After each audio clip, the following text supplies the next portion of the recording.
Hello and welcome to Finextra. I'm Emily Haller and I'm here with Marius Norheim of Islero.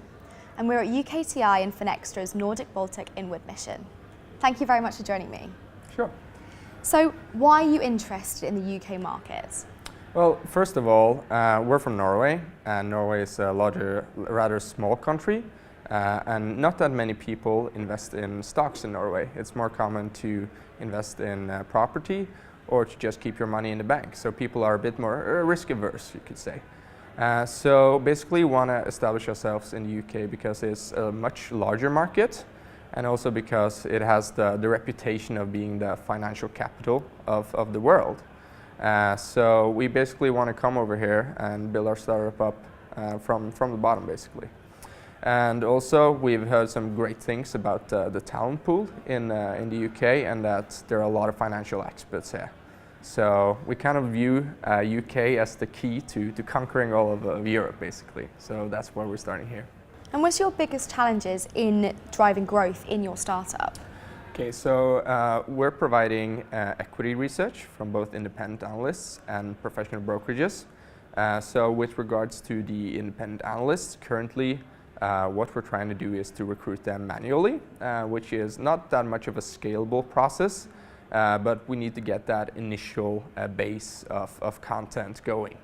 The second thing is to convince the larger the banks and the brokerages to publish their research through us. Being a startup, they're kind of waiting around to see whether or not we're able to prove a track record. So it just takes a long time to convince them to bet on us, basically. And what do you think are the key global fintech trends? Okay, so I think a major trend is that there's coming out a lot of new services offering commission-free trading. There's this app in the US called Robinhood, which in their 5 first months managed to get $1 billion in transactions. So what it does is that it enables ordinary people such as me and you to invest in stocks without having to pay the commission fee to the brokerages. And if you're an ordinary investor who only invests a tiny part of your savings, then that fee is very large in proportion to the total amount you're investing. So you have to get amazing returns to be left with a profit. So I think that commission-free trading is going to enable so many more ordinary people to invest in stocks. So I think we'll see a huge growth there in the interest in trading and also the number of people who invest. And they're coming to Europe soon, so I think that's a very, very important trend. And also in the EU, there's a new directive called MiFID II, because traditionally research has been produced by sell-side analysts. And they finance this research through commission fees whenever a client trades through them.